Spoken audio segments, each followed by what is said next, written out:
ई live study platform पर आप सभी का स्वागत है। इस वीडियो में डिस्कशन करेंगे 19 दिसंबर 2020 के हिमाचल प्रदेश राष्ट्रीय तथा अंतर्राष्ट्रीय करंट अफेयर्स के बारे में।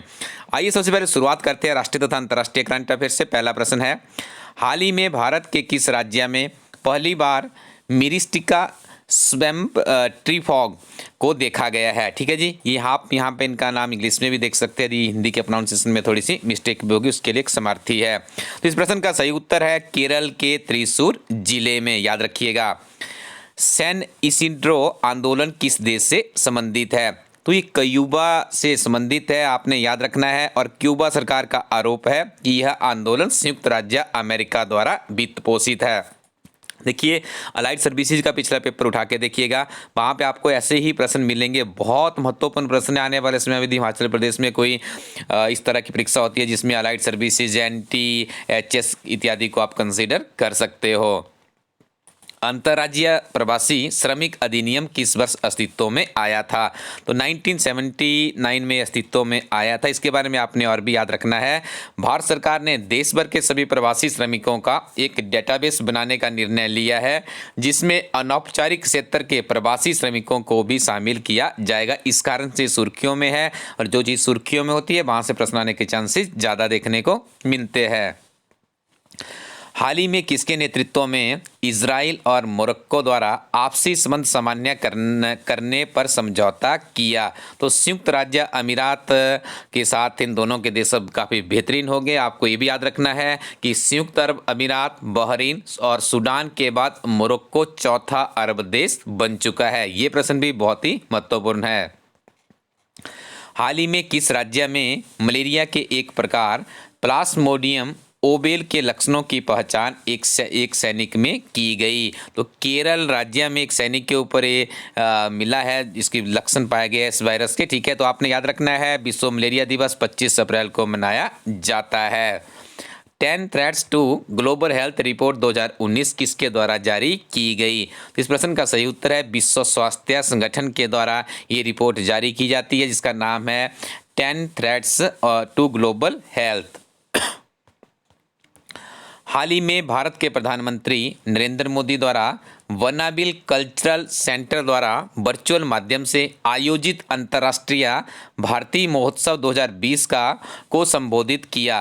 वनाबली कल्चरल सेंटर कहाँ पर है? तो याद रखिएगा, जो वनाबली कल्चरल सेंटर है कहाँ पे है जी? तमिलनाडु में है। जलवायु परिवर्तन शिखर सम्मेलन 2020 का आयोजन कहाँ पर हुआ? तो इसका आयोजन हुआ है ग्लासगो, स्कॉटलैंड में। हाल ही में उत्सर्जन gang report 2020, emission gap report 2020 किसके द्वारा जारी की गई? तो इसे जारी किया गया है UNEP के द्वारा। याद रखिएगा, UNEP stand for United Nations Environment Programme. आगे डिस्कशन करेंगे हिमाचल प्रदेश के बहुत ही महत्वपूर्ण करंट अफेयर्स के बारे में। पहला प्रश्न है, हिमाचल प्रदेश शहरी एवं नगर नियोजन अधिनियम किस वर्ष अस्तित्व में आया? तो वर्ष 1977 में ये अस्तित्व में आया है। और यदि HS अलाइड नायब तहसीलदार का प्रश्न पत्र उठा के देखिएगा, ऐसे प्रश्न आपको वहाँ पे जरूर देखने को मिलेंगे। हिमाचल प्रदेश सरकार द्वारा Himachal Pradesh aero sports rules 2020 को कब अनुमति प्रदान की? तो 14 दिसंबर 2020 को हिमाचल प्रदेश सरकार द्वारा Himachal Pradesh aero sports rules 2020 को अनुमति दी गई कैबिनेट मीटिंग में। हिमाचल प्रदेश सरकार कहां पर फॉरेंसिक इकाइयां स्थापित करने जा रही है? तो बिलासपुर, नूरपुर और बद्दी में हिमाचल प्रदेश सरकार क्या स्थापित करने जा रही है? फॉरेंसिक इकाइयां।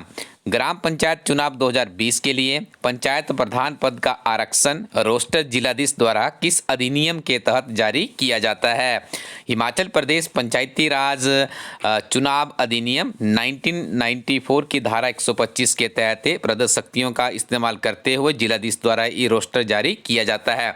आप लोग देख रहे हैं हिमाचल प्रदेश में जो नगर निकायों के चुनाव है उसकी नोटिफिकेशन हो चुकी है। कुछ ही दिनों में आपको पंचायतों की भी नोटिफिकेशन देखने को मिलेगी। और वर्तमान में हमारे हिमाचल प्रदेश में कोड ऑफ कंडक्ट इम्पोज हो चुका है। पूरे के पूरे प्रदेश की यदि बात करें तो अभी देखिए, जो ऑनगोइंग रिक्रूटमेंट प्रोसेस जो चलती रहेगी, कोई नई विज्ञप्ति सरकार की तरफ से जारी नहीं की जाएगी। तो आपको महीने भर का एक समय और मिल गया, इसके बीच में भी आप अपने टेस्ट की तैयारियां कर सकते हैं।